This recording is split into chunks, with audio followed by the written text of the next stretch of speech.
You never win. Wish we just had built the things in one go. I know, right? Utah Rust. Like I might have an hour a day to do like side projects. Yeah. But it's the end of the day and I'm already tired from doing my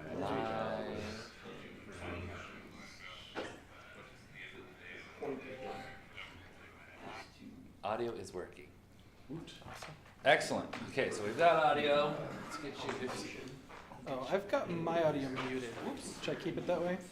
Yeah, keep your audio muted because I'm streaming from that microphone right there. So I'll do all this streaming. You just share your screen on Zoom. I'll do the rest.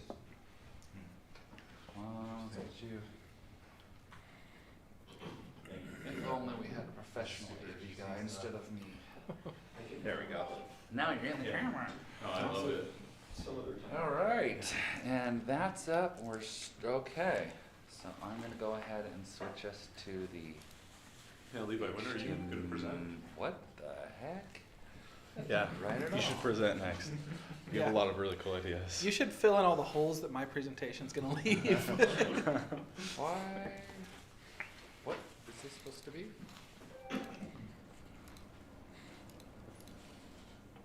There we go. Got your presentation up. Why is the circle not working?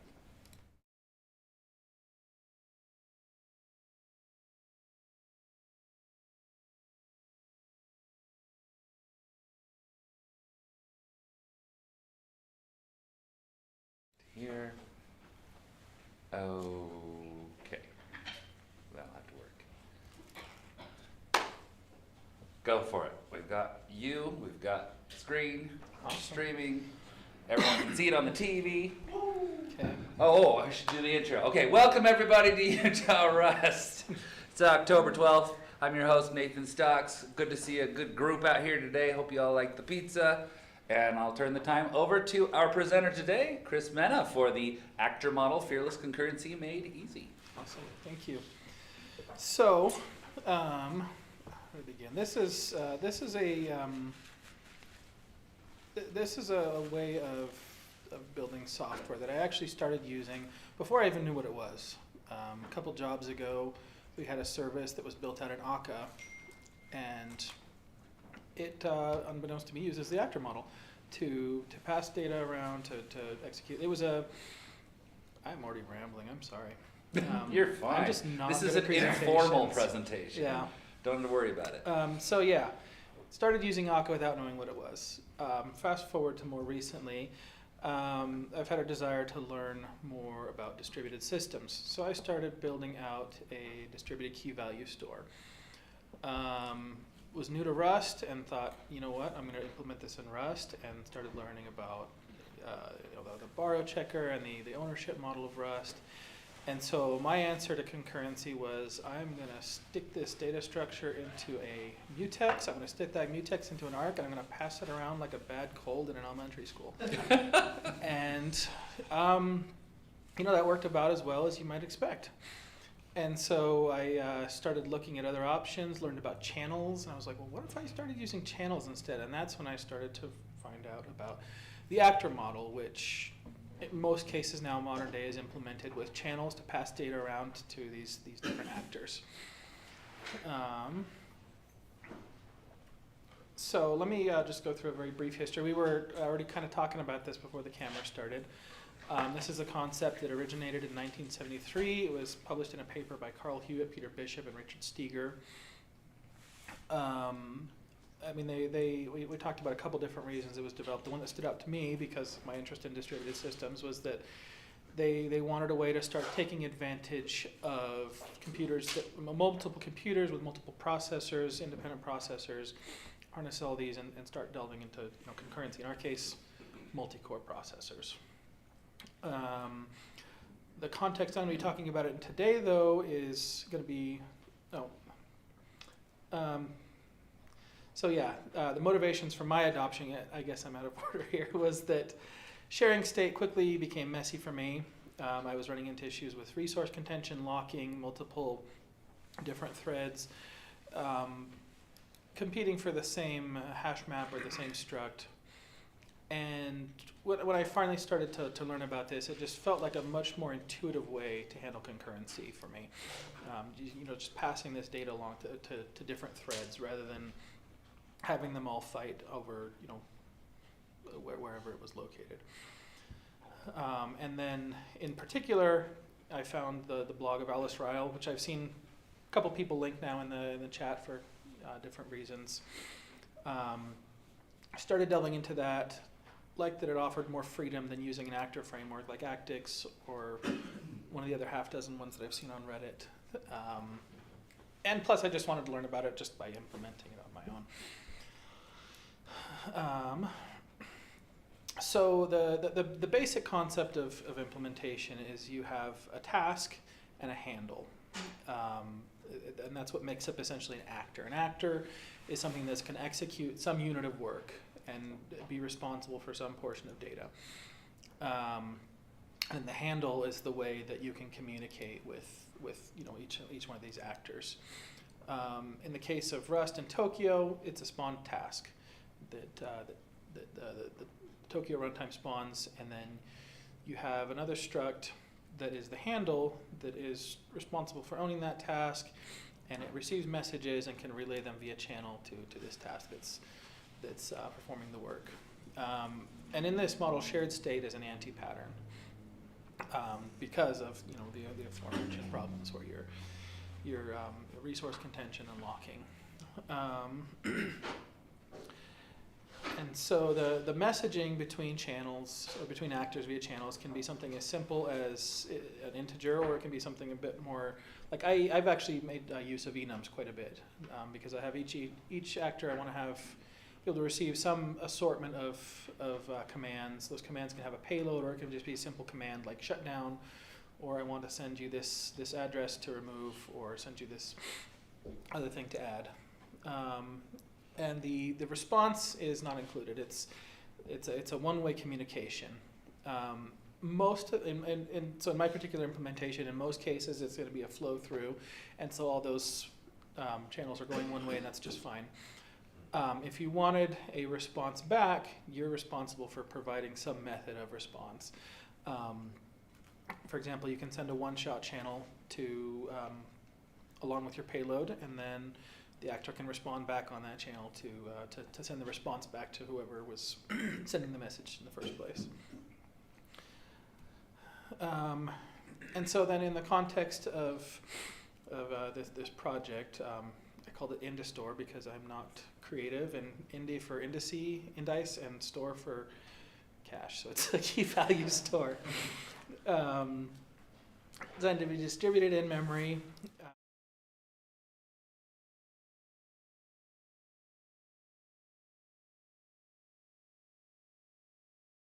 I wanted something that would be easy to scale rather than having to have individual nodes that don't know about each other.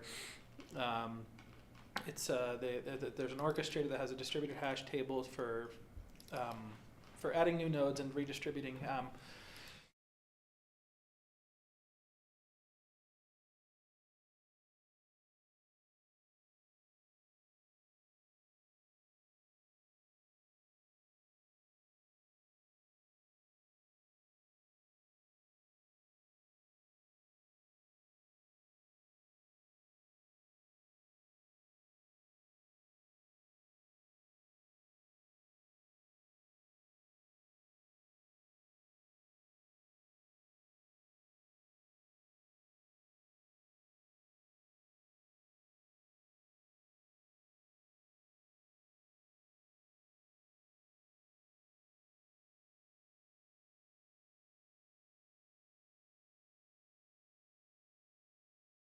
The implementation that I do, I have a struct that's called the actor, which is going to be, it's going to have the functions that are run in the task, and then the handle is separate and it owns the task. And so the actor and the handle are separate ones. Gotcha. So you're mentioning, like, if you want to see if the task failed or something, Mm-hmm. you have to send it a channel to communicate back on?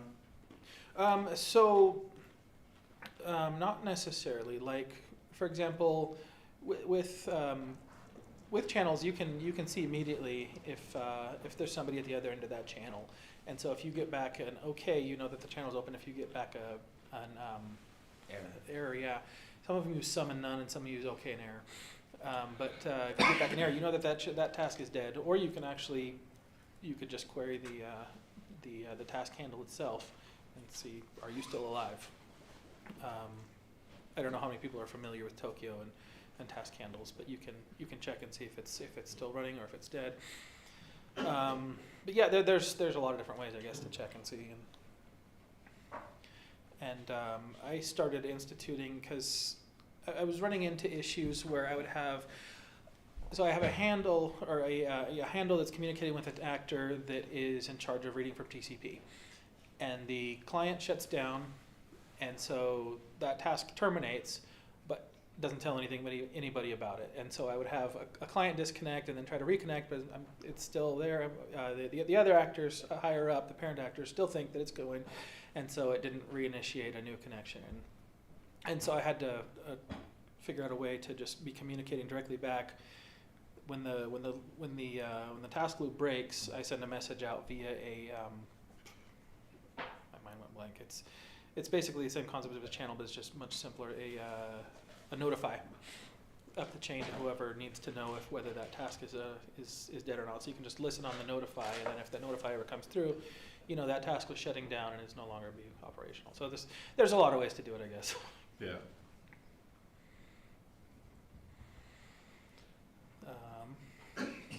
Any other questions about the actual actor model? We had a lively discussion before. Are you familiar at all with Erlang? I've heard of it. I haven't used it. Okay. I was just going to ask if there was any major differences between Erlang's model and what we do in Rust, but Yeah, I guess we'll not have sure. to see. I think you were talking about Erlang or Elixir. Yeah, they both run on the same runtime Mhm. based on a lot of the same ideas. Mm-hmm. And I think that the Rust actor systems tend to work a lot like the way that Erlang and Elixir work. Yeah. So if I can just interject. Yeah, sure. The thing that makes an actor model is that you have these messages, actors sending messages to one another asynchronously. So like a function call is a synchronous message. You send a message to the function and then you get an answer back before you get to do anything else. So you're blocked. And the resolution of the function call happens synchronously. You wait until you get a response and then you can continue your sequential task. Mm-hmm. Whereas an asynchronous mechanism will trigger the action that is going to happen in its peer actor via a message, and then it continues on. Yeah. Yeah. And if you need to get anything back, you need to arrange some mechanism for it to send a message back to you, telling you what happened. Yeah. Does that mechanism that sends it back, is that also like an actor message as well, or is? Yes. Yeah. Everything is in the actor model. Everything in the actor model is actors and messages. Gotcha. Yeah. It's Yeah. actually kind of the original idea behind object-oriented programming, correct? It's related to some of the original ideas behind Like object-oriented the Alan programming. Kay Yeah. ideas. Yeah. He was very interested in message passing and some of the earlier prototype-based implementation inheritance stuff that he found in things like the Simula language. Mm-hmm. But the message passing part is very similar to ideas in the actor model. In the actor model, you can think of, you have these objects and they have their own state. And then they asynchronously send messages, and there's like a mailbox queue they read off of and do whatever state change they need to do, send whatever other messages they need to do, and then go back top and grab the next message. And so if two are communicating, one sends a message, it grabs it, does something, sends a message back, it grabs it, does something. So it's kind of like this nice skeuomorphic mental model of how these things communicate. Oh. The nice thing is that they don't get to see each other's inner state. They just communicate. Yeah. It's just the messages. Yeah, and that's what really made, it's just, for me at least, it was a much more intuitive way to think about concurrency. Because concurrency is kind of a hard cog for me, you understand? I for a while I was confusing async with concurrent, and it's just, they're different. Async is I'm working on one thread on different things all at once, whereas concurrency, we've got multiple threads running at the same time. And this idea of, even though you're doing things concurrently, each actor is still only running basically on one thread. And so you're able to think about a concurrent process in a almost more synchronous manner, which for me just makes it a bit easier to reason about and decide how the flow of how your program's going to go. What's the this is more of a Tokyo question, but what's like the overhead of spawning? Like, are you spawning thousands or millions of these tasks? And if so, like, what's the overhead So of these it's tasks? super low. Somebody asked in the Tokyo channel once, I think it's about 8 bytes, I want to say. It's pretty light, or maybe it was 8 bits, maybe it was just 1 byte. It's a super low overhead though. Tokyo is designed to be able to spawn millions of tasks concurrently. And I don't think I'm ever hitting millions in this, but it's pretty low overhead. Yeah, and then I guess a question of that. So in the case of like a key value store, are you having like one actor that like it contains the state of the entire key value like pair, and then other actors are sending messages in of like add this, delete this? Is that the idea? Yeah, and I'll show you guys a library that I used for that because I was worried about the store itself becoming a bottleneck. But there's some really cool hash table implementations that people have done that are like super fast. Like they can handle 30 million 30 million queries per second. Wow. And then I was running with the idea that the DynamoDB uses of keeping each node to about 10 gigabytes. So you never get your map too big. So you don't have too many people querying on one map at once. So there's multiple like actors that each have like their own. So in this case, it'd be multiple processes which each have an actor. But yeah, you could theoretically do that as well. You just shard the key space into multiple maps but the map that I'm using actually already does that. It does sharding internally, which is nice. Cool. It's called Dash Map. I don't know if anybody's used that, but it does some internal sharding to break things into separate just key ranges, so that it's able to be able to be read from concurrently. So. And are we talking about all of this on like one processor, or can the actor model be scaled across like multiple processors on like multiple computers like over a network? So that's, theoretically, yes. That was what I was understanding, what they originally came. And at that point, you're talking about a more distributed system, so it's, I guess you could still call it the actor model, but you're not going to be communicating via channels anymore. You're going to be communicating via IPC or TCP or UDP, some other protocol, but it's still, I guess, the same concept. Yeah, so in the original formulation of the actor model, there aren't channels.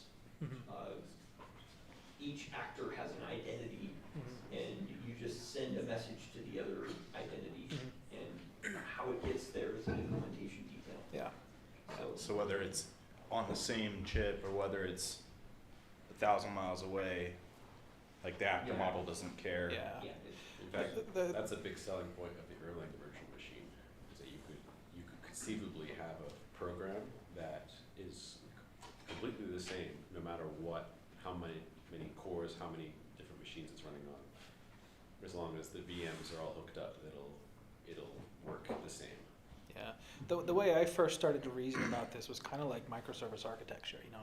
Each actor is a service that performs some unit of work and can communicate with other ones. And how you communicate's not super relevant. It can be via Kinesis, it can be via TCP, it can be however you want. But it's just some unit of work is being performed by some little service, and it's distributed across the computer or across multiple computers. That's cool. So, where was I going with this? Oh, okay. So, yeah, and then I guess this is a little more specific to the project I'm working on, the architecture choices. I don't want to move into the project itself, though, if people still have questions about actor model. Okay. So I did a lot of rolling my own code with this. Communication, I was originally looking at using an RCP library or something like that. But you know, as I said originally, my fanciful idea was as a replacement for Redis, and Redis prides itself on very low latency. The RCP libraries that I was looking at, or RPC libraries that I was looking at, a lot of them had latency in the 1 to 2 millisecond range, and I wanted to try and get sub millisecond for the response. So I ended up just going raw over TCP and handling my own connections there. A really cool library that you could probably do an entire presentation on that I used is called Archive, RKYV. It's a zero copy deserialization library, but it has this really cool concept where you can it's got really high alignment across the basically the byte array that it serializes into, and then it creates what's called an archive, which allows you to basically read the values of the object that you serialized directly from the byte array without having to deserialize it. So it allowed me to pass around messages that had been serialized and read values from them for routing and for passing without ever having to deserialize. So it made things really snappy. I only serialize once when the client sends a message into the server, and then it stays serialized the whole rest of the way when it passes through the server, through the router, and out across the wire again to the storage node. Never have to deserialize it. That's Interesting. So is it like an alternative to Serday? Yeah, and it has pairings with Serday, where you can use Serday to serialize or to deserialize, and then Archive to basically do the reading and stuff like that. I've got a link at the end of the presentation because it's a super cool library. Yeah, that's awesome. And so this was basically broken up into 3 parts. I had the client that I wrote, then I had an orchestrator, which is basically a server that would receive requests for the client and then hit the DHT and decide which node it's going to route to, and then send out a request to the node, which actually does the service, the storage. Haven't fully implemented. Right now I've got a one-to-many relationship, but eventually I wanted to have it a many-to-many relationship where you could have multiple orchestrators acting as servers, communicating with multiple different nodes, just for scale. And I'm still in the process of removing the last vestiges of shared state, because I still have places like, for example, in the router, I've got a connection manager which receives connections and then writes down addresses and adds them to this map. But then the router also needs to be able to read from that and to know where to route. So there's still some shared state in there, but the performance has increased significantly as I've been chiseling away at the shared state and moving more into a pure actor model. Initially, I was able to get about 8,000 requests per second that I could service. And now I've gotten that up to about 185,000 per second that I can service. That's awesome. I wanted to get some proper benchmarks to show, but I just built a new computer, and everything was set up, had my Linux and Windows dual boot, and then last night I went to go turn it on, and I don't know if the RAM's dead or if I've messed up something and it won't turn on. And my old computer I gave away to my little brother, so I don't have a real machine to do any benchmarking on. So the benchmarks, right now the average response time is about between 180 and 200 microseconds. I wanted to get the 99th percentile and 99.9 percentile for the tail latencies. I don't remember what those were. Some of those got up above a millisecond, but overall it's really quick. And this is, this was my first foray into low latency programming. I don't have a whole lot of experience, so it's just that's one of the things I really like about the actor models. You can write really fast software without necessarily knowing a whole lot of what you're doing. I made all kinds of rookie mistakes. I had some bottlenecks and I could not figure out what was going on until I realized that I was allocating a 5 megabyte buffer every single request and just killing my throughput there. It's been a really cool project. If you guys are curious to look at the code, I can pull it up now, or you can just look at it on your leisure. These are the links to some of the these libraries that I mentioned: Archive and Dash Map, and then this is a link to the project. Can you Why send don't you that show? in Discord? You what? Why don't you show them the code? And Yeah, they sure. asked for putting links in Discord. I'm gonna start it right now. I will have to. Everybody start. I don't have Discord on this machine, First star, maybe. but I can show You could do that afterwards. It's fine. I missed it. What's kind of the high level? It sounded like a distributed key value store. Yeah, it's basically what it is. Okay. So For what purpose? Is this like work or like? this is just for fun and for learning. Because I was like, this sounds like a really big project. But this is like just Yeah. more educational. Than It's actually not that big yet size-wise. I'm a little over 2,000 lines of code, but when I finally get it to where I want it to be, it'll be pretty big. Yeah. So the project, I've got it broken up in I don't know if this is the proper way to do it, but I've got the the server and then the You make storage the nodes. text like 5 times bigger. Is this Rust Rover? This is IntelliJ. How do you do that on a Mac? I don't. Command plus usually, Oops. or command equals. The equals, it's on the plus. I think in IntelliJ you can actually pinch to zoom Oh, on the trackpad. Oh my. No? I think I manually set the keybinds to increase the font size every time. So start this up. Changed. Is there a way to do it now? Command plus. Yeah, I've been trying that. It's not doing it. let's see. What else? You can also go to settings. IntelliJ, make font bigger. You go to settings. View. Well, if I'm the only one who's on, find a Kumbaya on my Zoom way. the tab. Oh yeah, right there, zoom on the right side. Yeah. Yeah, there we go.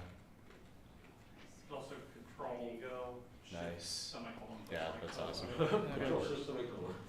Yeah, it's the same. Well, semicolon and comma, so I think they're going for Yeah. sort of up and down. Thank you. Yeah. So this is the main method for the server, and here basically it's pretty simple. I start up a couple maps, and then I start up my router and start up my server, and then I just start handing things into the different ones. So I've got a server that I wrote that Is this all in the same process so far? Or? yeah, this is all in the same process. They're running in their own tasks. So I've got a server that is going to be executing the work, and then I've got the handle. And the handle I run anew, and then the handle is what starts up the task that's going to be doing the work. And then I return the handle so that whatever was spawning this can start communicating with it, passing things into the channel. And then the main loop is pretty simple. I've got a TCP listener that I bind to, and then I start listening on it in another task. And it's kind of, I guess, discretionary on how granular you want to be. There's a couple in here where I should probably be breaking things down into another actor, where I've still just kind of I've got subtasks running in the same actor that should probably be broken out into their own, but that was part of what I said, where it's not what I would call production code. It needs to be cleaned up.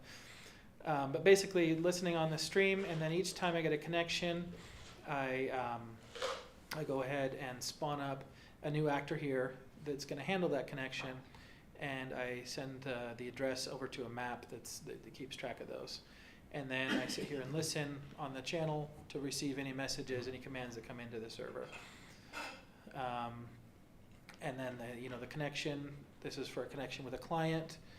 It spawns a new actor, starts it, and then it gives channels It passes the channel that is going to be listening for the router is going to be listening on to the actors that I spawn for reading and writing from to the TCP streams. I split the stream, pass the write half to one actor and the read half to the other actor, so that they can be running asynchronously. And one is reading in requests and sending it on to the router, and then the other one is listening from requests back from the router to be passed back to the client.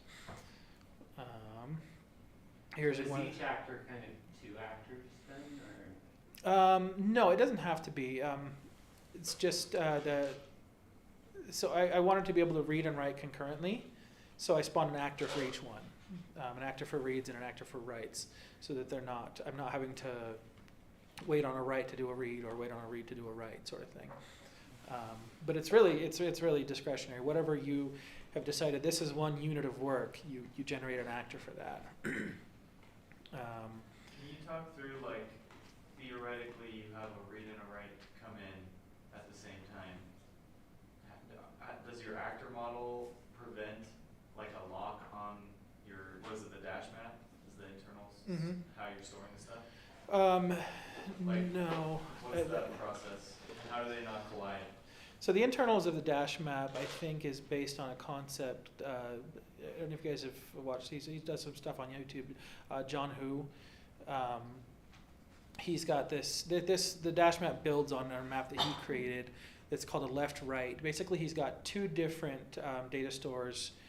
And it's an eventually consistent. So you've got all the readers, all the read handles reading off of one store, and the writes are writing to another one. And then once the writes are done, they switch places, and the readers go and read from the latest one while the write is writing to the other one. So it avoids locking in that way. And it's eventually consistent, but it's you can imagine it's pretty quick. However long a write takes. And so that's how it avoids locks. I mean, there is some of you can get locks still with dash map at least. You have to, if you ever hold a lock across an await, then you can get a deadlock because you'll have a handle checked out and then somebody else will come try to check out the same handle. So there are some caveats. You have to be sure that you're still using async await, I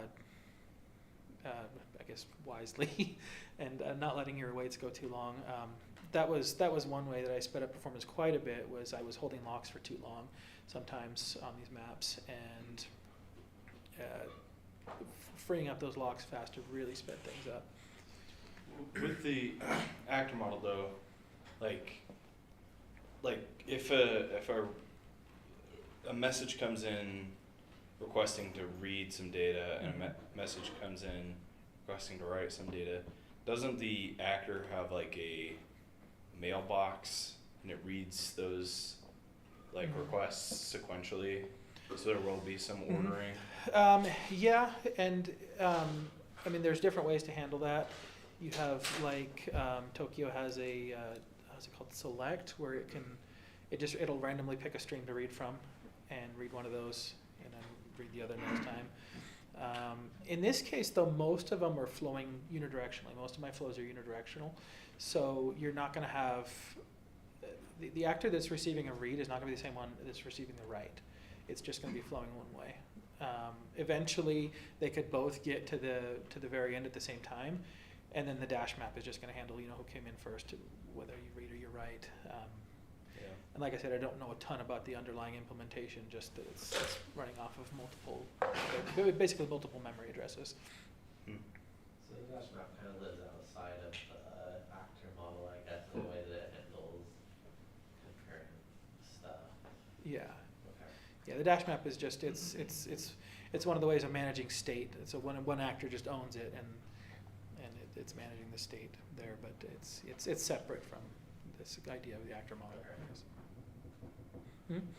I'm curious, like the lowest level networking stuff I've done is like get and post, and so how does the TCP interface work? Are you just like sending plain text and receiving plain text? Byte streams. That's what it feels like? Yeah, you're sending byte streams. And that was something I was not familiar with either. I was like, well, how do you, like with TCP, the message is broken. Basically, there's different ways to handle it. the way that I went with is called framing. So you send first it could be a U32, it could be U16, just some kind of number saying that the next n bytes are going to be part of a message. And so you read that number, and then you read the next n bytes, and then you take that block of bytes and you can deserialize it. You can do whatever you want with it, and so it's just this concept of framing messages that it uses. If you wanted to, could you like, does the internet infrastructure let you go to like a lower protocol than that to communicate? Like if you wanted to go faster and you didn't want like the overhead of TCP? Not besides like UDP, like lower than, I guess IP is next. I'm sure you could. I'm not sure what implementations there are for Rust. It sounds like maybe you do. You can, well, the lowest level thing that is, universally available on the internet is IP, the Internet Protocol, and there's not much that UDP adds on top of IP. It's just a multiplexing of datagrams on top of, so you can have multiple applications on the same server. Okay, so you'd probably just use UDP anyway, because it's not much different. There are some other protocols out there, but they're not as widely used, and the infrastructure in internet land doesn't, like routers and things. Yeah. There's like proxies and things they don't necessarily understand. Okay, cool. So generally, people build things on top of either TCP or UDP. Yeah. Quick's built off of UDP, right? Because it doesn't want to take, or like Quick. yeah, Quick. So that's the new HTTP thing? Yeah. HTTP 3. Not new anymore. I don't remember if it's UDP or its own thing. Yeah. If I recall correctly, Quick was sort of like the one-off prototype of HTTP 3 before they like tweaked it a little bit and made it formal as HTTP 3. If I recall correctly, which maybe I don't. Who knows? It was like 10 years ago when I read up on all that stuff. Yeah. There are a couple quick implementations in Rust that I kind of looked at a little bit, but Quiche. yeah, there's Quinn, I think, but I don't remember. Yeah. I'm still on slow. You're still on slow, huh? Yeah. It's good they went from slow to quick. Yeah, the big thing with Quick is avoiding head of line blocking, where you have a big message and a small message, and the small message has to wait behind the big message. HTTP2 does that with multiplexing. I can't remember how Quick does it, but probably I would imagine it's a similar concept. They're all essentially multiplexing multiple connections over one initial handshake. They want to cut down on the amount of handshaking, and especially now that everything's using TLS. Yeah. You want to avoid having to make that extra TCP handshake and TLS handshake. Because each one of those is a round trip, right? Yeah, more than a round trip. Establishing TLS requires some relatively expensive. Diffie-Hellman. Yeah, the per packet overhead of the encryption is really small, but in order to remain secure, the setup of the connection is where the expensive stuff happens. Yeah, in my case, I opted for the more expensive TCP because I was going to be keeping those open rather than having to do a handshake per request. I thought about UDP initially just because it doesn't require the handshake, but ultimately I went with opening a TCP and then just keeping it open and streaming through it. And UDP doesn't make guarantees about delivery and stuff, right? Yeah, it doesn't. So most people end up re-implementing TCP on top of UDP, and it's just worse. Yeah, there's a lot of 50 years of fixes. Oh, right. Yeah, so like all the fancy congestion control algorithms and stuff, that's not there. It's just like TCP without congestion control, like with bad retries. Yeah, You know. everybody that There's a reason almost everything's over TCP. everybody that tries to do something over UDP ends up Consider me scared. I won't. I promise. ends up doing things like retry storms and. Yeah, we use a UDP protocol for our security panels, so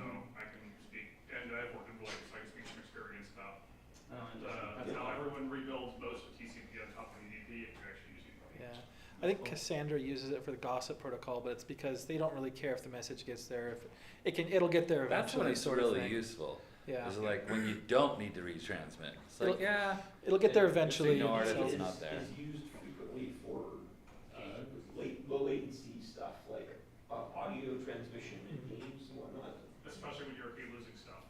Because, I mean, if a block packet gets dropped, stops. Whereas TCP will stop and Yeah. wait for the retransmission. Yeah. It allows any subsequent data to show up It'll, to the application. So like video streaming. Yeah, if you Yeah. miss a couple frames in like a video call or something. it's like it's whoop-de-doo. just Yeah. gonna keep going and something Mhm. can happen. Yeah. Yeah, I've looked in Wireshark when I was streaming music, and they were using, I guess it was Quick or whatever. It was YouTube Music. yeah, well, a lot of things, something that's streaming over the internet may just be using TCP because Yeah. the internet's reliable enough and it buffers a ton of it ahead of time. Right. And But it's- if you're I mean- doing like low latency stuff, Yeah, so live is a problem. So if you're Yeah. doing a video call, you don't want one lost packet to mean the rest, the things you say for the next few seconds to wait till that gets retransmitted, then I'll show up at once. Yeah. You're better off just losing that one packet and letting the rest having a little glitch. So if that has happened in a video call, is that because they're using TCP? Not necessarily. I think they just buffer a little bit, and if I think they have a little bit of time where packets can show up late, and they'll trust it. if they- Sorry, I derailed us. No, you're good. That's why we're here to talk about interesting things. Yeah. How would you implement can you implement TLS in the connection between this and the client? Yeah, you could. I think it's not something I've looked into yet. It's one of those eventually things. Yeah. But I'm pretty sure you could do TLS over raw TCP, couldn't you? yeah, there's lots of things that will, TLS, You it do always anything. starts with, Yeah. Yeah. with like sort of a raw TCP connection, Yeah. and then you upgrade it to Yeah. TLS. Yeah. So you don't have to be running any particular protocol to initiate the upgrade, it's just, Yeah. This might be too newbie of a question, and so I'm okay if you're like, we'll talk to you after. I don't know anything about, I've lived in like JavaScript land and then Python land, and we don't even have, it's like only process concurrency, so, I imagine there's other libraries that do it better and stuff, but I don't know anything about like async in a way and how it all works, and if I could get like a primer on sort of what's So- going on in the back end a little bit. So my understanding with Tokyo is it's basically a giant state machine and a scheduler that is. So isn't async a keyword, like a REST keyword though? Yeah, it says the code that's going to happen you can execute until it awaits, sort of thing, and that's an individual chunk. And I may be butchering this. People that know more about Tokyo can interject, but yeah, What async. does Tokyo have to do with like So- core REST stuff? So Tokyo is a runtime that is running all the async stuff. So There's- Rust doesn't include an async runtime. Yeah. So you It have has to get it. keywords in the language that support it? Yes. yeah, so It's like, like- what the keywords do is they translate your straightforward looking function into a function that returns a future. And a future is the thing that the async runtimes actually execute. And it's represented basically as a structure. So each future is a structure, and it, Like keeps- a higher keeps order track- function, like it's gonna execute later? Yeah, it It's like keeps track promises in of, JavaScript. Yeah, it's a promise. I wasn't that good at Oh. JavaScript. it keeps track of all of the context in the function that you wrote that is gonna be necessary between like where you started and where you did an await. So everything from the beginning to an await is any free variables there need to be stored in the structure so that when you resume that task, they can be brought into scope again. So in essence, Rust defined, hey, we've got these keywords and you can use this, and we defined the model for how we want async to work, and the keywords will help generate these state machines. But we're not going to give you an actual thing to run any of it. And so then you have to go pick an async runtime, like Tokyo is the premier one, the flagship one, and it then uses the stuff, the model and the stuff that Rust generates for you, and actually handles the running of it and deciding, okay, how am I going to use this machine? How am I going to split it across threads, or going to keep everything on one thread, and just like all the fine details about that. Not to mention, the runtime also takes care of, okay, well, how do you access the file system asynchronously? How do you access the network asynchronously? You know, all those like nuts and bolts. Like, how does it actually work? Can you define runtime? It's like the program that does that. The library, I should say. Well, it's kind of like, correct me if I'm wrong, but it's somewhat similar to Node.js in some ways. In general terms, a runtime is the magic part of the implementation of some language functionality. So when I think of runtime, I think of like an interpreter, but Yeah, an interpreter is a runtime. Interpreter is one kind of runtime. Like probably the smallest runtime you'll find is like for the C language. It does have a runtime, but it's very small. All it does is like implement things that are part of the language but don't exist in the hardware. like the stack. It depends on More like some right calls. some hardware has like a built-in stack mechanism, and it's just kind of built into the language to compile that way. But So is Tokyo like things parsing like your rest? No, it's not at that level. It's, Okay. so async and await kind of rework your code, so it's doing something different. Sort of like a But it macro? happens at compile time. It's sort of macro-like stuff. Is it just syntax sugar? Like, could you write by hand the futures? I don't think you can right now. You can't write it exactly because it uses some sort of a generator-like mechanism that is unstable. You can totally write your own futures. You can write your own futures, but you can't write exactly Those what async and await do. Getting the borrows to pass across the waypoints the way that you can do it with the async keyword is terrifyingly complicated if you do it yourself. Yeah, and the it's like you have mechanism. to drop into unsafe and do nullly pointer math because like otherwise Rust does not want to let you hang on to those borrows. So like there are some things you can't really do very easily writing it yourself, but you can totally write your own future. It's just a trade. Yeah, Yeah.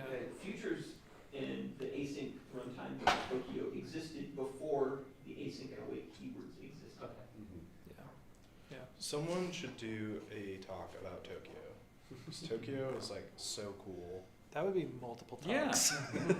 Cause like the people who made it are like insanely smart. Like Alice, and Alice is great. there's another dude who worked at like, or who For my studied. comfort. I don't even remember who If I studied, made the but course, it'd have to there's be like two like main people, and they're like Zoom. wicked smart. Their Discord's great. They're super helpful on there. I've Basic had so many traits. questions answered over the course of this project, or Alice herself will chime in when I've got a question about the actor model stuff, and Yeah, And, she's starting to help me too a few times. Yeah, she's Yeah. helped me too. She's super that. smart. We'll get her on Zoom then. Maybe we can one of these days. Discord? I mean, people can talk Yes, about there's a it. Discord. There's like 3 Discords. Go to the meetup, and there's a link on the meetup. Yeah, so there's the Discord for this, the Utah Rust meetup, but the Discord that we're talking about is the Tokyo Discord. Like Tokyo has its own Discord channel, yeah, and then there's also like a greater Rust yeah. Discord. Pretty much any sizable project or group has a Discord server. Yeah, There's the But- official Rust Discord and then the unofficial Rust Discord. And the unofficial one's actually busier than the official one usually. Well, and then there's Zulip, where all the devs hang out. yeah. There's lots of Rust social media stuff. The one that If you connect with us on the Utah Rust Discord, you can ask questions and we'll hook you up with Yeah, absolutely. invites to the I Discord. I have to say, I do advise most of my beginning Rust students, because I teach Rust, to just don't get into async await yet. Like, learn the rest of Rust first, and then it will still be painful, but at least it'll be doable. when you want to get into async await. And it's changing. I mean, in Rust 1.74, that's 6 weeks, 5 weeks, 5 weeks from today, the async traits should land. That'll be cool, because Yeah. I didn't know that it didn't That's so exist cool. until I was trying to implement Why is something. everyone so excited about that? So you can use traits with async and await. Yeah. Expand on that a bit more. So right now, if you define a trait, you can't say that a function should be an async function. Oh, like in a your function trait. in the trait definition. Exactly. Yeah. Whoa. Yeah. Okay. So So you you can't use- have async I've traits. never run into that. Yeah. Yeah. But it's like when you need it, it's like, wait, why doesn't this exist? Yeah. Yeah, that's 'Cause what I like- ran into. Because just So you picture have to Rust. just like make a function. Yeah, think of Rust itself without traits. Like that's a lot more limited language. Well, in a lot of ways, it's like that with Yeah. async. Although, I mean, the workaround right now is you use a library that provides a So- macro that sort of does close to what we want the language to So do. does that mean functionality wise that there's no polymorphic async yet, Yeah. right? Yeah. It- Well, Out of the unless box. you use this macro type thing, and And it's got as far drawbacks. as I understand, the reason that they haven't done it is that they want to continue to have this, the no, how would you phrase it, the no cost abstraction? Yeah, zero cost abstraction. Zero cost abstraction thing, where Yeah, the macro has an They want to be overhead. able to enable things like on embedded platforms that don't have an allocator, so you can't dynamically allocate memory. They want those async runtimes to also be able to do it. And in order for that to be true, you have to have some fancier type level things happening. Language support, basically. Yeah, and that's what they've been working on, ironing out the details for it to make it so it's, I mean, people generally understand the type level stuff that has to happen, but the languages that support type systems like that tend to be not very approachable. Yeah. At least that aspect of the type system tends to be not very approachable, and so they want to be very careful about introducing that kind of complexity into the Rust type system. Thanks, Levi. So is this like a highly, I don't know if contentious is the right word, but contentious decision, the async traits? I think some of the details around it and Chris, the did you have trade-offs any between, more you actual know, presentation, how or should I powerful move the you camera make it Oh, no. versus, how tailored for this use case so that it's easy to use and that sort of thing. I think some of the details around that have been. Some debates in the mailing list going on. I haven't followed it really closely lately, but Yeah. like I hang out sometimes in some of the embedded development channels, Oh, yeah. and they, there's a new, I guess new since last time I did my embedded workshop thing, runtime called Embassy that is embedded asynchronous runtime. And it has come a long way, but it currently has to use unstable Rust in order to get these async traits. And occasionally they'll shift the implementation a little bit and it'll break things and Right. cause a little bit of grumbling.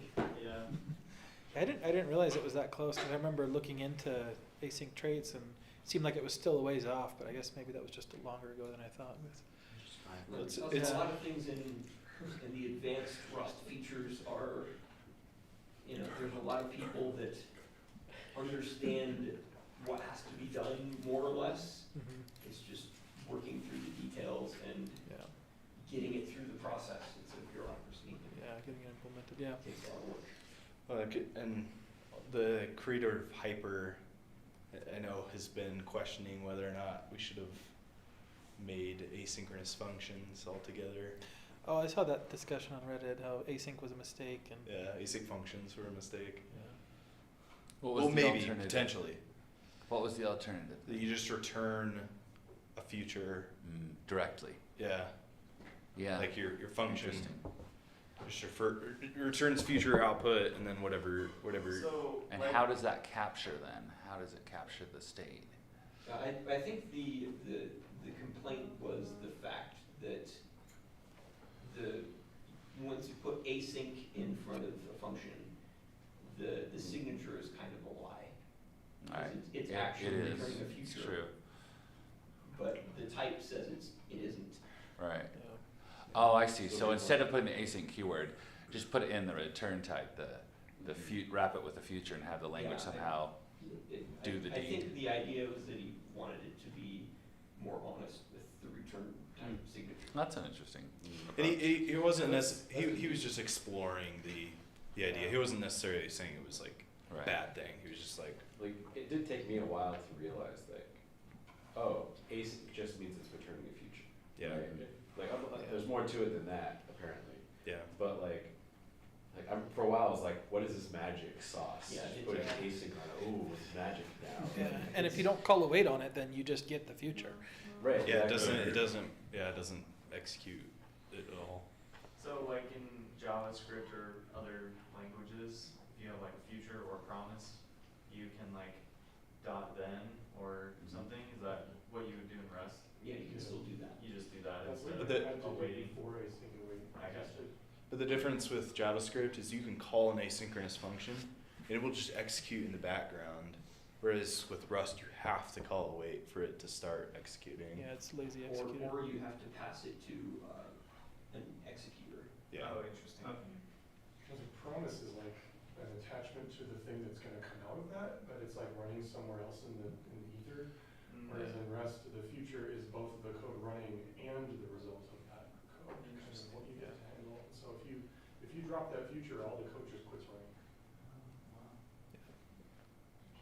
Actually know when stuff happens. Yeah, That's frustrating. The whole cancellation token crap in JavaScript doesn't exist in Rust because you just do the future, just drop the future and it's canceled. So. Yeah. Pros and cons. Yeah. However, if you drop a struct that started the future, that task will continue running. Found that out. How, pray tell, did you find that out?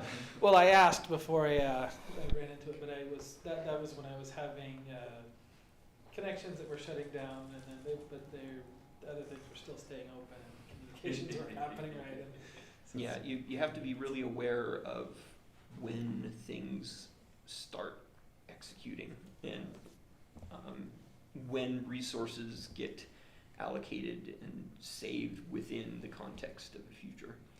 Because that interacts with things like the select macro. Yeah. Where if you have a bunch of things, it's going to drop everything but the one that it picks. Yeah. Were you dropping the future, or were you dropping the join handle of the Tokyo task? Well, I guess what I was doing was calling drop on the handle, but that is what it kills the task. Okay. On the handle. So Gotcha. do you construct a task with a future, and that kind of tells it what it needs to execute? Yeah, you're passing it basically a closure, Yeah. and it'll execute that code. What is like the type of a future? What's Oh, that's gnarly. We might want to have to talk after. And not because it's a newbie question. No, it's not a newbie question. That's like 90% of the developers don't even touch it because it's kind of interesting how it works. Here be dragons. What was the question again? It's kind of handled. He was asking what the definition of a future is. It's something that implements the future trait. Thank you. It's not that hard, right? It's just future of something. All right, I'll tell you, my mind was blown when I was like, when I finally realized, oh wait, all the operators are traits? I can implement all the operators for whatever I Do you know want. what polling is? Futures are defined. In a much saner way than C++. And some Well, magic I mean, secret sauce that makes just it take not that need to pull the second. most of the time. I guess I'm just confused that Yeah. like JavaScript, like way of doing things of like it just starts running as soon as you Rust. create it. Yeah, it's because Blah, blah, it blah. answers In a saner way. I really wanted to love So it seems weird that like what's the point of async if it only starts running when you call away? Like the whole point is that I call away Is it trying to feel like a later cowboy sometimes? when I'm ready for the Throw result. caution to the wind. You can, Like, like, just like go on. So go if on you do like a adventures in task C++. spawn on a future, that will start it running too. Yeah. Whenever I also like to think of it like Tokyo is the runtime, and you might have like all these HTTP connections coming in at the same time, but you might on the HTTP connection be calling out to a database. So you'll receive the incoming request, you'll deserialize the request, then you'll make a request to a database, but then you're just sitting there waiting for the database to come back. And so what you do is you await it and you yield back. It's called like cooperative multitasking versus preemptive multitasking. You basically give, like with Tokyo, you give back, you yield back to Tokyo and let it process whatever else it needs to process. Are you familiar with how Rust iterators work? No. Okay. So that. Well, I that- mean, like that the idea of an analogy doesn't- iterator in general, yeah. So, you know, so in Rust, when you create an iterator, it doesn't immediately start iterating. Yeah, it's lazy. Yeah, it's kind of the same with futures. Okay. So you might want to like seem to be defying the weather. get a bunch of futures as kind of your to-do list and then execute them all concurrently with. Yeah. Yeah, you can do that. In fact, yeah, you can raise two futures. So you can create two futures, put them in something that will run them simultaneously, and then just resolve to whichever one comes back with the result Okay. first. The other one just gets automatically canceled. Okay. So Why would you do that? well, I'm trying to think of you know, use case. you're trying to download a file and you're just trying to download it from multiple hosts and see which one returns it faster. I mean, you know, there's things like that come up. Or like DNS lookups. You may want to try to look up versus 3 different servers that you know about. Okay. And as soon as you get an answer, you don't care what the other ones say. Or like So horse racing, when, you know, the winner, you know. Yeah, you just race all of the possible horses and Yeah. just take the best one. Yeah. The winner, the race is over. In my like first like a programming course in college, I remember asking the teacher. I didn't understand why do you have to like write a line to import something? I said, why don't you import everything? Important. Like that's such a pain to have to specifically type import for, you know? Yeah. He's like, when you go camping, do you bring like your whole entire house? Which, for me, I had no idea obviously what was going on under the hood, right? Yeah. So I still didn't after that. I just like, you know, listened to the other people who already knew what they were talking about. Like, It's like, well, if you could take the whole house, why wouldn't you? Everybody's cheaper, right? Yeah. Talking about coding, not camping. So next month we got Nigel presenting his multiplayer game. Cool. So that's gonna Sweet, be fun. that's So exciting. everybody Yeah, I got to know. come to that. Hey, we had our like UDP course like already. Yeah, there you go. Today's meeting. It is all TCP, but well, it's WebSockets anyway. You've got a month to rewrite it. TCP is generally just fine. And sometimes, yeah, I mean, it gives you a bunch of things that you would otherwise have to think about. What kind of game we talking? So this is it's a browser game. It is a sort of a multiplayer online Pokemon clone type of game. Lovely. What framework are you using? What framework? Like Tokyo. Well, you're using Tokyo Hyper, and then are you using like It's Axum? it's Axum as the web server. Yeah. Nice. Although it doesn't really, I don't honestly really use it a lot because it's like I don't know, like 95% of it is just WebSocket. Okay, And before we make him give his whole talk, I know, yeah. Yeah. We're I gonna wanna say, sneak peek. Then run out of teaser. content. For December, we've got Herbert Wolverson, who's going to be presenting remotely. He's lined up. He hasn't chosen his topic yet. Herbert is another Rust trainer, and he's the author of, come on, what was the name of the book? Zero to Production in Rust, I think? Or was it a different one? I forgot that. I don't know. He's an author, too. So, Did you he's say fun. Saturday? The production Zero Rust? to production. Zero to Zero production. to- I'm getting Sorry, I that didn't straight, catch sorry. that first. Zero to production. You hear what you want to hear. Yeah, and then, but that's, so we've got the next 2 months lined up. Levi, when should we do another embedded session? It's been what, a year and a half?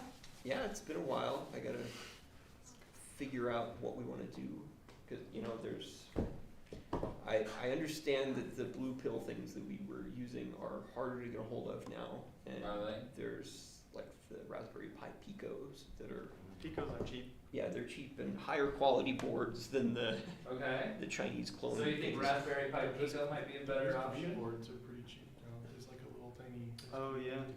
Which one? The Risk It's, 5 it's boards. called little Risk V development boards. I saw one for $9, but that was a few days ago, so who knows what the price is now. So that's the drawback to our embedded system is everyone's got to pay because hardware ain't free. I'd be okay with that. I can But, scrounge yeah, to I $9 do that by for next sure. year. But yeah. What was it last time? $15 or something? Yeah, so in addition to the microcontroller, we've generally got a few little sensor boards and things. Oh, fun. There's not like reliable emulation. I don't know anything about embedded development. Well, Would not no. account you, See, right? the whole point of Yeah. embedded is Just to so you not can get the emulate. thing. Is to have the thing, right? So you can have the blinky light on the board. Exactly. Exactly.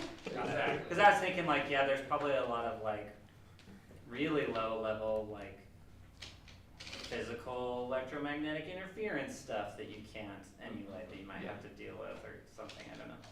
Yeah, the simulations on all So of what we this. gotta do is we gotta think of a project for Levi to plan it around. What can we build? Something little and cheap, but interesting. I want to make like a, I don't know if we could do it, but something where you could like message people. Ooh, Message. wireless communication? Yeah, it's like I got an Morse code. ESP32, Mhm. and that has like LoRa. I like want to learn. I Oh, want like to like infrared lights or I something. think there's like it's a different. It's new, radio wave, but a new ESP32 based on RISC-V. Okay, the problem with Or it may communication not be an is ESP32. you just got the but- device. So you gotta Same do company. input and you Yeah. gotta do display as well. That's starting to add a I lot of know. components. Let's just make a I bunch want of something Bitcoin cool I can buttons. show my kids. A toy. Yeah, I want to see a 2-button flappy Pong, like Pong, but like the pedal automatically goes down unless the button is pressed, and then it goes Flappy on Pong. each side. So it's like You two could- buttons, well, and they then you had, can Pong with a little. The last one, we had a little display, one of Mhm. those little tiny little OLED displays, and we had a quadrature encoder. Okay. It was a single button when you push the encoder, but if it has buttons, we can do Morse code. I don't see the it was problem. it was a nice version, and we had a little. I think One it's of the knowing demos Morse has code is the different. GUI library. Why not just Why not binary? why not just binary? Yeah. True. Skip Morse. Yeah, the slowest Morse code in the world. This side on the What is a 0 with one button? I think that's a did. Off. Yeah. Off for 1 second. Oh, so you have to Yeah. time For it 1 too. second, or like- Yeah, we have to have a clock, You have to have a like a clock. metronome. Gesture need 2 buttons. recognition. So, Levi, what do you think the feasibility would be of that Pong idea on a little display? One button to control one paddle and the other paddle's automatic? Or would there be 2 2 buttons? One controls the right side, one controls the left side. That's all. Or They you use automatically go down. the accelerometer. But before we future proof, let's find out the feasibility of Probably this. like with Raspberry Pis. So it would definitely be feasible to have like 2 rotary controllers Uh-huh. and have a little Pong thing going back and forth on the display. Yeah. Okay. Yeah, with the Could you- knobs. Could you make it one knob and then multiplayer? Buttons are easier than knobs. I don't What, know what's multiplayer, like wireless multiplayer? Yeah. Levi, what do you think about Oh. just noodling So- that and we can talk about next month and What see if instead of you guys wireless get it, or- you have to like plug in like RX, TX or something? Yeah. And then it's multiplayer.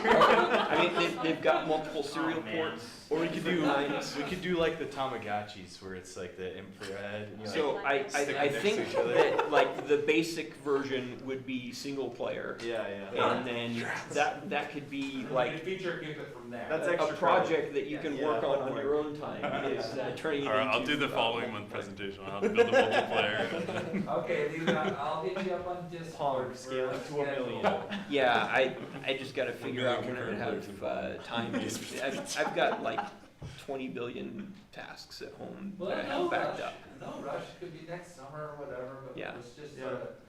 I'll I mean, try to if you back use the that and actor get you on the model schedule. with all those tasks,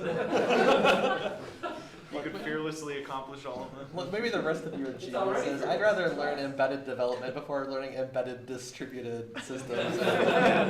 But what could go wrong? jeez. I don't know. Yeah, It's it's horrifying. it's really difficult to pack all of the hardware specific stuff, getting everybody, getting their Oh, yeah. hardware assembled and soldered together and all like debugging we're actually all the gonna things that solder can go. too? Yeah, we're gonna on have an there. assembly line. Yeah, dude. We'll And solder then one part. kind of actor line. introduce the special tool chain stuff that you have to do to be able to use the debugger with the microcontroller. And then actually talk about the software stuff that is happening behind the scenes with enough detail that you know what you're actually doing. So there will be homework involved and readings before you. Yeah, I think that would make sense. I would be like, fine with handle that. all of the setup, with, like, Much as you distribute them on week 1, talk about something else unrelated, and then get it set up over the next week. Or we could let Levi present on whatever he wanted Yeah, instead I of mean- just holding him against us. I've done this twice now with the blue pill things, with basically the same set of sensors and screen and knob. And I don't know if anybody has been able to leverage that into working on their own projects with it. If you need help, hit us up. We'll come over and help you. Help source or solder. I've soldered before. Does Rust, what does that work, how does that look like on an embedded environment? Does it compile just like it's targeting a different architecture, or do you have to use some sort of different cargo? Okay, But Cargo knows how to cross-compile. So yeah, interesting. So it's pretty seamless. You don't It's- have to like set up a bunch of weird. The first time I did the presentation, there was some definite complication that you had to deal with. The more recent one, that was like a year and a half ago, was not that bad. It was pretty straightforward. Because cargo has gotten better, or? Cargo's got better, the embedded Rust ecosystem has got more mature. Oh, nice, Some of the tools that are used for debugging got better. nice, cool. That's sweet. So yeah, I know there's a number of people that are working on using the Raspberry Pi Picos. Yeah, So it's a popular one right now. they don't have a whole bunch of built-in peripherals, but they're cheap. Yeah, that would be cool.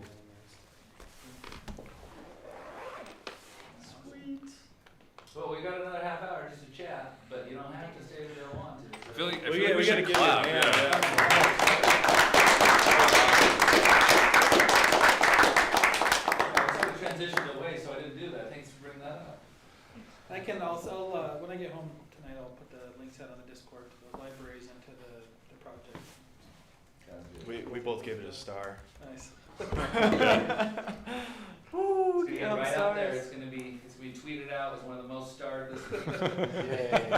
Yeah, now you can put a graph of charts or stars Yeah. over time. Indie store. I don't Discord. know, Give it a saw- star. I saw recently the thing, you can buy stars. Oh, Yeah. don't Yeah. do that. Yeah. The bots have even infected Don't GitHub do that. stars. Spam team will get you. I can't believe it. Can't trust anything. Seriously. Sub-millisecond though is that's pretty cool. Yeah. I don't think I've ever written code that goes that fast. It was a bit So- of a curve. And my previous career was doing audio video streaming networking stuff, like really low level real time stuff. That's with, really cool. with like precision time stamping and What does that involve? Because I know time is kind of super tricky. yeah, time. So I'm time curious. is super I'm curious. tricky. Like, what do you have any sort of like anecdotes of like that describe like how complex that can get? I had to learn how to use an oscilloscope, and Yes. we used, See, yes. we Perfect. used the oscilloscope to, or we used like a GPIO line to What does that output stand for? output like the clock that the media was synchronized to. No way. And if we would have like two different devices, and we wanted them to be completely in sync. Uh-huh. And so they would each be outputting their media clock, we would call it, or at least a clock derived from it. Okay. And we would put the oscilloscope probing the two different boards, and so you could see these two waveforms kind of drifting. Oh, I love it. That's so cool. And we would, as we ran the software, they go and walk right up. I wasn't even there. It was so satisfying. Like, oh, you love to see it. Did you ever run Doom on your oscilloscope? Yeah. Run Doom. No. Have you guys seen that video that somebody got, they got Doom to run? Oh, really? Yeah. Oh my Yeah. god. I've seen a guy who does music videos where the visuals of the oscilloscope are exactly the music, and he makes like music videos on the Oh, yeah. oscilloscope Yeah. that are the sound, you know. From that job, I ended up with some ancient analog oscilloscopes that they were getting rid of, That's cool. and so I've run those. That's cool. That's always something I wanted to buy, but I can't justify it to my wife. Yeah, fortunately, I didn't have to buy them. I can just imagine, brought it like, home. you know, I'm like fangirling over like the sub-millisecond or the dash map, how it works for the oscilloscope, and I can just imagine my wife being like, why would you ever be excited for something like that? So we were doing I try to expand Twilight now, and she just Yeah. we were doing time synchronization of our clocks down to like 10 to 20 nanosecond accuracy. It's like RAM timings. Yeah. I had to learn how to do RAM timings too. So that That's such a cool limits. job. Yeah, that limits your throughput. for all this Yeah. In order to That's like the exact thing that limits your throughput is how accurate you're able to get your clock synchronized. well, what limits your throughput is what limits the size of the data that you can transmit is the latency that you want to have, your target latency, because it takes a certain amount of time to send a chunk of data, and the smaller the data, the quicker you can finish with that packet. And when you say the smaller the data, the smaller a one is, Well, that's the less time it takes. That's right. The size of a single symbol on the line is dependent on the line rate. How fast you can transmit symbols, how long a single symbol has to be asserted on the line. But so the shorter you can assert a symbol and still have it be reliable, the more you can fit in a certain time window. Did you have to do like error correction and stuff, or? We didn't do anything that was beyond what was already built into the line coding. That's probably not the correct term at that level. But yeah, the line protocol, the physical layer protocol, often has some sort of error correction built into it. I have an embedded question. So So I've seen projects, I feel like Arduino has a bunch of these things where it's like, they call it like daisy chaining, where you can like keep adding like different sensors and stuff. How does that work? Is it endless? Like, what's going on there? It depends on what kind of communication protocol that you're using. Yeah, I2C I think is usually what it is. Is that a protocol? Yes. It's like you can communicate with multiple different sensors like at the same time. Is it like an array sort of thing? You like index Each down? node has its own like address, and then the protocol starts with an address, and then the way that the thing works is if it hears an address that's not itself, it just plugs its ears until it's ready for the next message. and just sends it along. The only one, well, I mean, it's not even that it just sends it along, it's that they're all connected to the same wire. Yeah, it's the same wire. Yeah, they're right. they're physically It doesn't even have to send daisy it along, chained, yeah. It's but just every one of them gets the same message. Oh, okay. That's cool. You're connecting board to board to board, but there's wires on the board that connect the pair between the 2 points. Right, So right. it's a single pair of wires. Yeah. Okay. I mean, that's how IP works, right? Like if you have a bunch of computers all on the same switch. No. No. That's They're how all on the same switch, old. though. That's how old Ethernet works. Yeah, that's how old Ethernet works. Yeah, Okay. Like the originally computer files Ethernet video on was a single coaxial cable. Well, And you would technically, the tap protocol into still it. supports it, doesn't it? we don't use it, You but- can still use like 10 base 2 and older stuff. Yeah, I mean, my first Nick is Ethernet gonna ignore was anything that's not destined for it. yeah, but none of the other things. So like all Ethernet based on switches, anything you can buy today is a star topology. So each endpoint only talks to one other endpoint, and it's an endpoint that's built into the switch. Alright, so that might hold information. So that stuff's is all defined by You've got an old IEEE Ethernet switch, 802.1. Get that So out. Ethernet switches are defined by an IEEE standard, it's 802.1Q. And one of my coworkers was the editor of 802.1Q for a while. That's so cool. Wow. So this is kind of an unrelated question, but all 5 of us are from BOU. We're either graduated or just about to graduate. How do we get a cool job like this?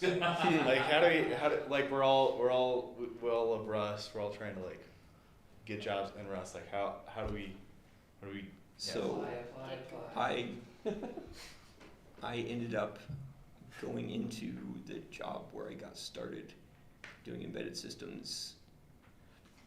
It was while I was at BYU, and then I ended up dropping out. So nice. I went back and graduated from UVU later, but So I gotta drop out again. Yeah, you have to go to UVU first. That's the good You school. have to drop out to get it. No. so I don't recommend that. But There's 3 of us that have dropped out, and some of us have come back. And Yeah, it seems like most of the roles that you'll see are like web development stuff or. yeah, Yeah. I started out as the Data engineering. Linux system administrator for this company that I dropped out to work at. So I'd been like a Linux nerd since pre 1.0 Linux in the If you can get into a startup that's doing this kind of stuff you like, even Yeah. in just any position, Yes. there's usually a lot of opportunities to like a volunteer and end up transferring in startups that are. yeah, I was a system administrator, but I knew a lot of Linux stuff, and they were doing a bunch of Linux related stuff at the company. Startups will let you wear more hats than other big places that are required to be Yeah. super specialized. So like, But I was working at a place where they were producing like embedded devices, but I was working on other stuff. But I ended up like writing a little bit of C or something, you know, so you could at least get some exposure. yeah. Along those lines, so I found that most of my experience with, or rather knowledge of like the actual computer science, just like more of the low level things and like how computers work and interactions, has come from school. And I've learned most like from just working and projects and stuff that doesn't really touch the stuff I've learned in school. I mean, it does indirectly.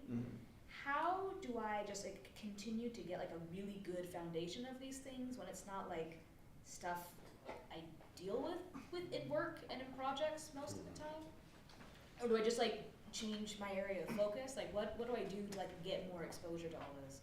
So what I did was I spent a lot of time, trying to figure out how I could work the things I was interested in learning more about into projects I was doing, whether it be school projects or work projects or a hobby project.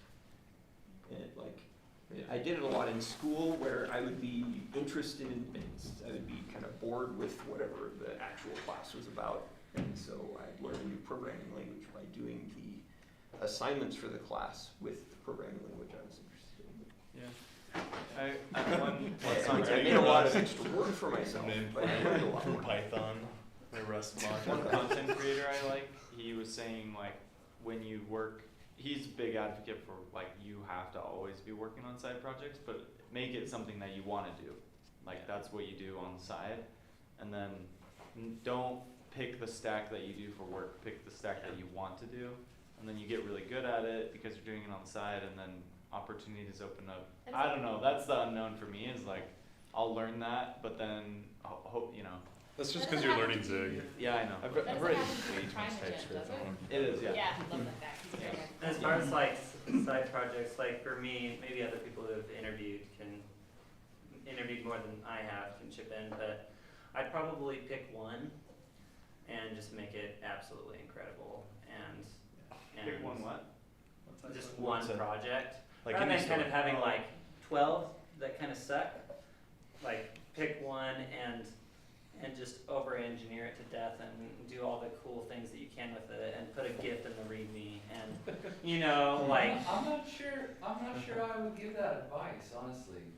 So wouldn't I either, but- learned a lot of what I learned and sort of the breadth of the stuff that I got into just because I'm really curious about how things work.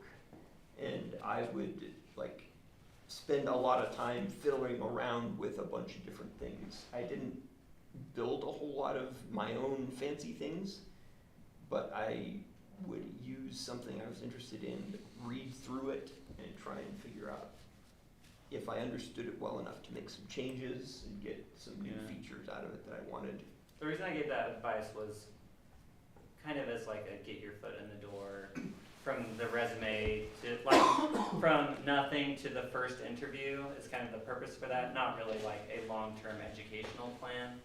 But you still having could. done hiring for 15 years, Yeah, please. I don't ever have time to look at someone's project. I have time to look at the descriptions, the forward descriptions of the various projects that they've done.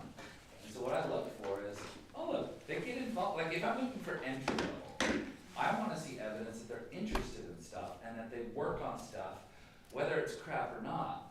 Because I get candidates for entry level positions who've literally, I got a candidate once going for entry level programming. It's like, we're gonna teach you program. Come. I had like 80 applicants, right? Yeah. And I had, and this was back in the day when everything was in person. This was like 20 years ago. Because my hiring was like from 20 years ago to 5 years ago. and I had some applicants come in and they're like, well, I wanna get into programming. And I said, great, what have you done? Well, I'm really interested in it. I'm like, okay, well, what have you done? Well, I haven't done anything yet. Like nothing? Like you graduated from college. Did you take any classes? No. Did you try anything? No. I was like, okay, look, you're out. Like, I'm not gonna consider you. You're obviously not interested in it. You're interested in the idea of being interested in it, but the people I hired, they tried all sorts of stuff. And right? You're Does that make interested in sense? already knowing everything, without, And it doesn't matter, like, it's not so much like, were they good at it? It was the fact that they were continually involved in it. Because in my experience, the people who get good in it are the people who are continually involved in it because it's interesting to them. Yeah, and the way to develop broad knowledge of things is to not be afraid to be bad at the things that you're learning, because it takes a while to get used to new things and new ideas. You've got to spend time reading through them, trying to figure out how you're understanding what you're reading and trying to implement it yourself to some degree or use it in a project. And yeah, so it just means being curious, wanting to know how things work, and then testing your knowledge as you're building it. So at what point do you decide that you've broadened your knowledge enough and you want to deepen your knowledge in one specific area?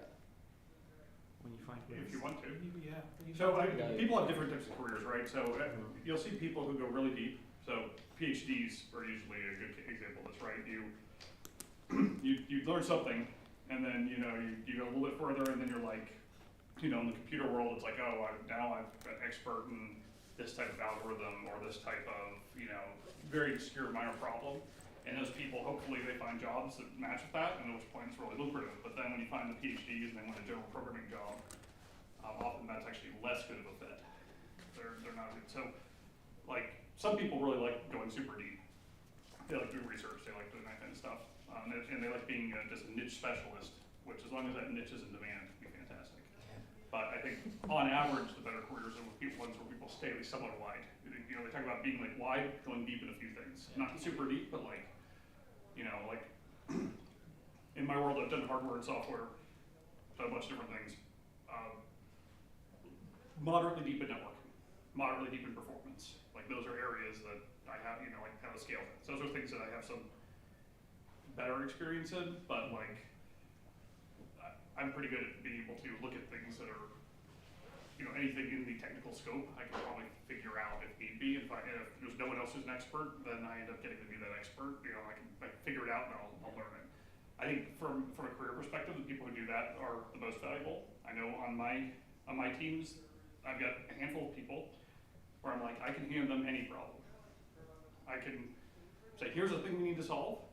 Can you figure it out? Because I don't have bandwidth to break it into bite-sized chunks and hand it to a developer of like, here, you need to build this and use this, you know, you need someone to stand up this infrastructure and this and this and this.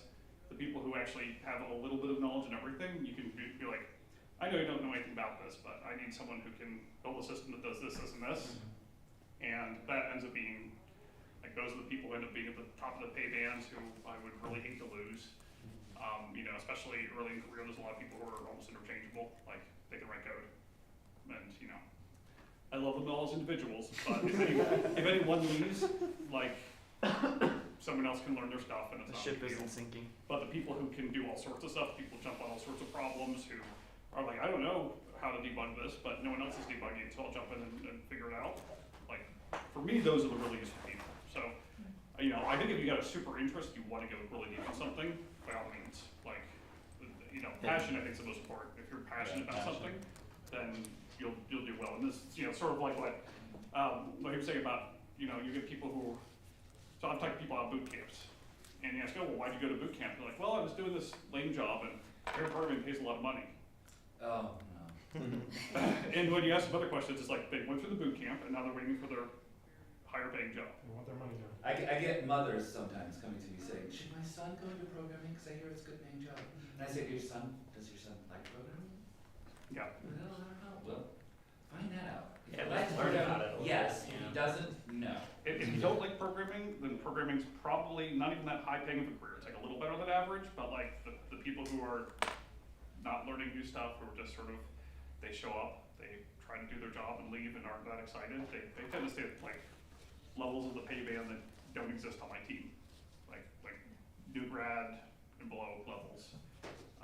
And that's because they don't advance, they don't learn new stuff, they don't, you know, they aren't going to become a principal engineer because they aren't actually developing, they're just doing the same thing over and over again. They're a technician in a lot of ways.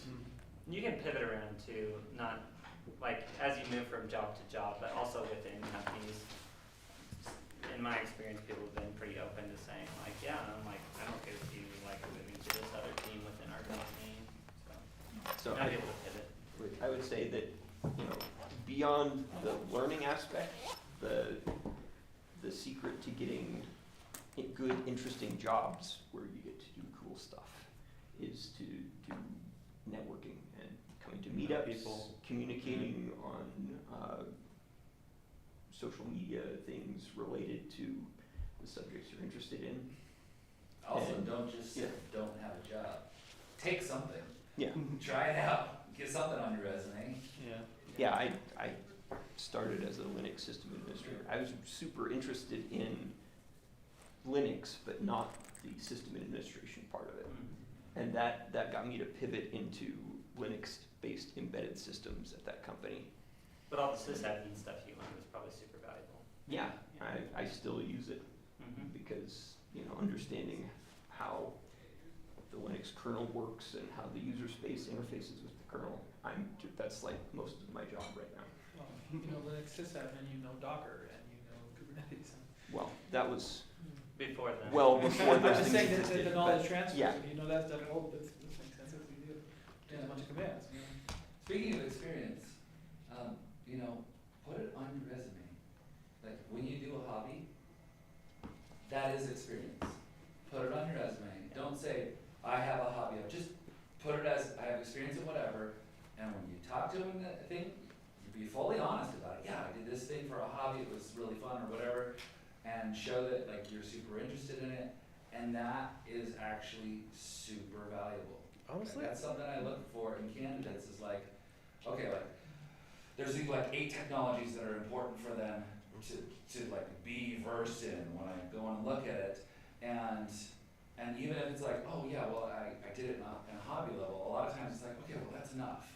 Like, that's enough to cover the bases. Obviously they're interested in this. Oh, and maybe they also dabbled in these other related interests that will also contribute, like being able to just sort of put a bunch of that stuff. So like if I were going for like a systems program or like a back-end infrastructure job, you know, I'd start saying, okay, well, I'm gonna do some stuff in Rust, I'm gonna do some stuff in C, and maybe embedded. Maybe I wanna do some stuff with Arduinos and Raspberry Pis and what have you.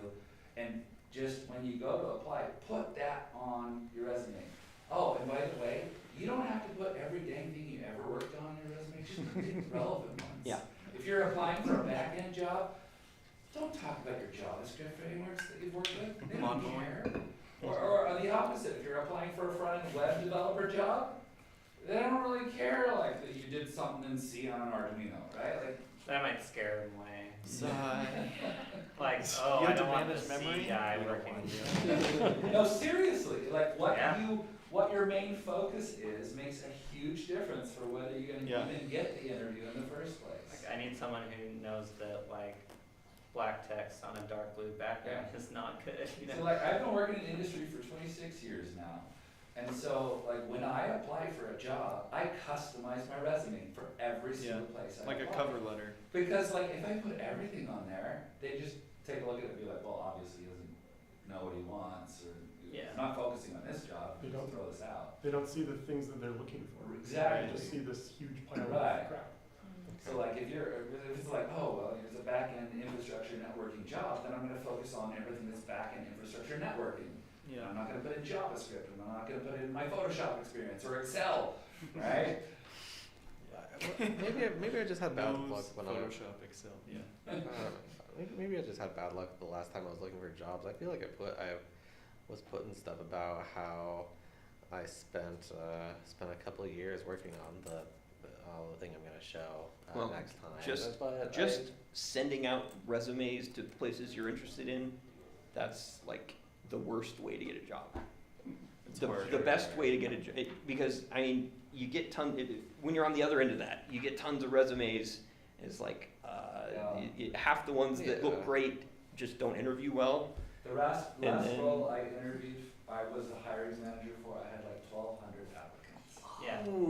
And For it how was many just, positions? like, one. Wow. Well, that's GitHub. I worked That's at GitHub. Yeah, I worked at like some place you've never heard of, and it was for like an introductory, like we were hiring for like a straight out of school like data scientist type role, and that was like 600. Okay. Yeah, I mean, Yeah, I just applied to a place and I got an interview, but it's because I know like 4 engineers that work there, Okay. and they have over 1,200 applicants for their And they all last begged, front end they all position. begged, please let Barrick interview here. So one thing that worked really well Yeah. for me is Sick. I like philosophizing about, you know, like work and programming, whatever, and so I just started putting everything on LinkedIn. Anytime I'm feeling ranty, I just go like put that up on LinkedIn instead. And I'm not Careful what you're ranting about. well, yes, As right. long right. as it's a technical rant. And you know, I'm you know, whatever, but I found it like I'm not the most impressive engineer out there, but when I got laid off, I had so many recruiters contacting me directly to say like, hey, are you interested in talking, to the point where I had to be like, stop it. The idea is you don't just go to meetups and things, you participate, Yeah, get to know contribute. people, offer to give a presentation on something you're Yeah. familiar with. You can put a presentation on your resume. Yeah. I will give a Yeah. presentation if you hire me. And so my pretty much all of my jobs have been through contacts. Yeah, I've had several places be like, we wanna see your speaking person? experience. Yeah. What? The- What is this? Surely My- over a Zoom call, right? The one where I got the system administrator job, it was because my roommate knew I was really good at Linux, and his startup needed a Linux administrator, so Yeah. I got that through him. And I got the next job where I did all this cool networking stuff through one of my coworkers there. He moved on to work for the local Harmon business. Yeah. Harmon's Not not Harmon, Harmon's. it's Oh. the Harmon Audio. Music Group at Oh. the time.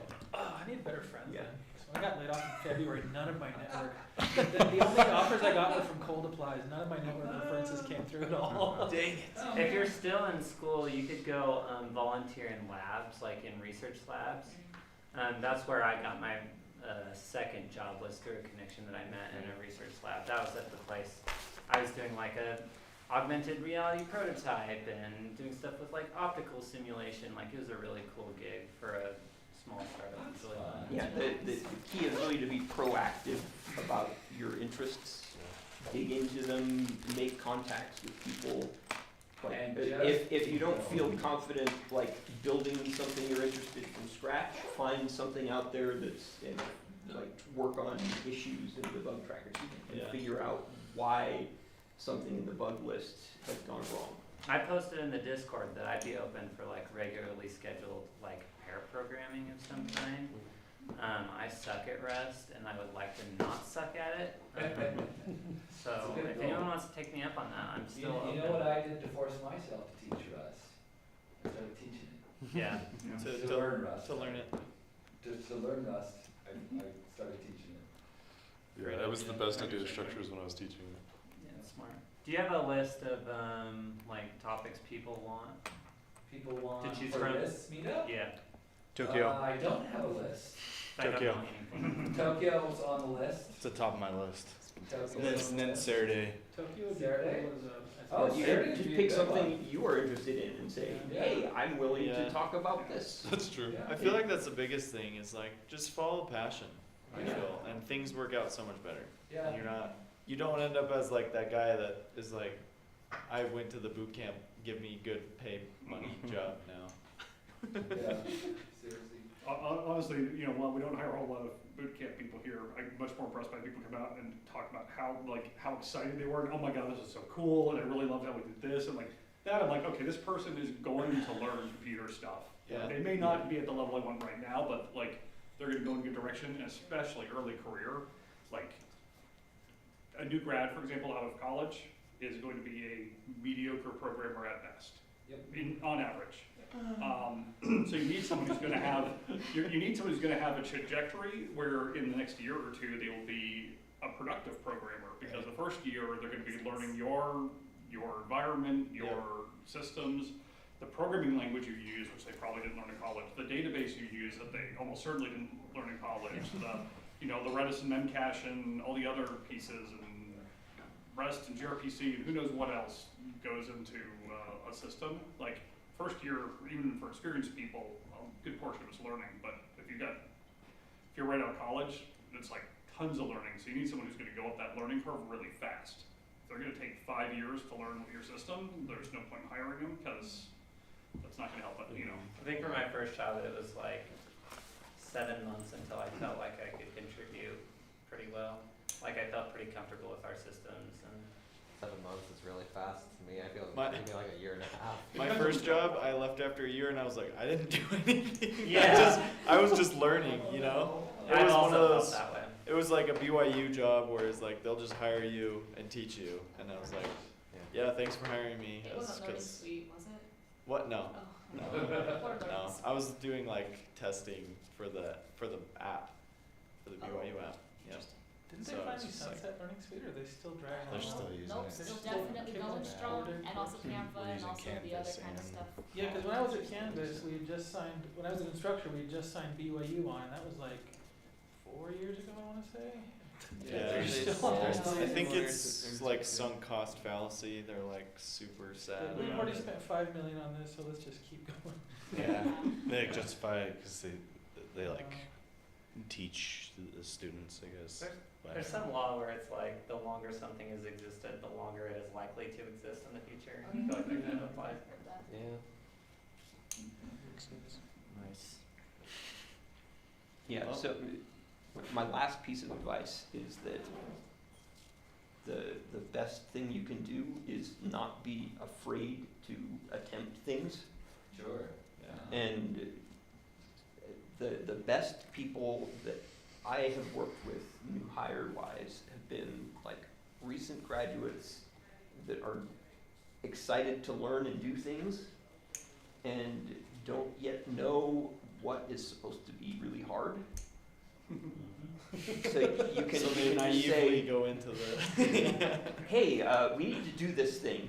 And they're like, oh, okay, where's the material I need to learn? And so you say, here. And then they're like, okay. And you just help them and guide them along the way, and they just figure stuff out. A big part of that to me is like being really fearless when you are going through the process, because it's really easy when you're like reading the docs or reading a paper that has some nasty math in it to kind of like, you know, just kind of skim over things a little bit. But it's like, no, make sure you know, according to your, you could go forever down a rabbit hole, but I don't know, it takes kind of an intellectual courage to like admit like I don't actually know what this is, and to make sure that you thoroughly understand each piece as you're going through. That's why I asked about futures. Yeah, and the secret is to say, I really don't know this well enough. Where do I go to figure it out? And not be afraid to follow those leads. And sometimes the leads take you to the source code, and you just have to, okay, I guess I have to read through this and understand it. And then you do it, and then you understand. And then you know something that most people will never bother to actually figure out. Like Tokyo. Redis was written by somebody who had never written a database before. Is that It was true? his first database. Redis isn't a database. Well, they call it a database. It's a key value store, but they call it a database. Some people do. Yes, I don't think. a whole bunch of database teams full of people Oh, no, who I just know. swear up and down at Redis. Oh, no. At Redis. They call it, when you see these Stack Overflow polls now, the most popular database is Redis. I'm like, well, is it? But It's people call it a I database. guess if you want to simplify it down to it stores information, gets it back out. Sometimes. The state of the world. I don't know. I feel like we don't have to be that precise about it. Like you stick stuff in it and we get it back out. Like that's what you care about for most like stuff that you're writing, for most right? databases, you care that it persists. Yeah. Well, Redis can persist too. Yeah, You but just tell It it can to. persist, right? If you, There's no guarantees. I guess So depends on the data. The I best guess. way to avoid getting into pointless discussions is to understand that words have multiple meanings. But there's so That's how you get holy wars. I think I've only heard bad things about Redis. Redis is a super useful tool. Redis I like it. stirring the pot. It's just a matter of Okay, I can never say that. We use it as what, a cache. what is your goal? Yeah, I think that's really where it shines, is the cache. I use that as my core database. Yeah, it's a structured cache too. Yeah, I mean, it's a decent product. Yeah. I just wouldn't use it in place of Postgres, for example. Well, no. Yeah. If I wanted relational, persistent data. Actually, was using it in place of Postgres. I could talk about that next month. Actually. I watched a video that was showing how you could use Postgres. No, I'm using SQLite actually. Oh, I was like, okay. eh. And as a queue. SQLite is I really love good. SQLite. Yeah. I don't know if Just have two Yeah. columns. And it, the premise of the I'll video talk was like, more you about don't my. need- that can be kind of you the don't need bonus any stuff I other talk store. about next month. Yeah, It'll be You don't fun. need any I have a other lot of database. You talking can about. just use Postgres. We're gonna have a good. Yeah, good it's one. like- It's always nice to interesting, have it's like, visuals, too. So Yeah, I have could fun just like playing make this with It's table true, this way yeah. and then have it. Yeah, you can just have an index. We're all gonna be busy Yeah. playing it while you're trying to like. I know. I was wondering if that's gonna be a problem. Is there sound effects? And it's just as fast. Yeah, you can turn on the Not quite audio. as fast, but All pretty right, close. Yeah. we're out of time, so thank you, everybody. Feel free to chat as you're on your way out. Yay. Thanks for hosting. Thank you.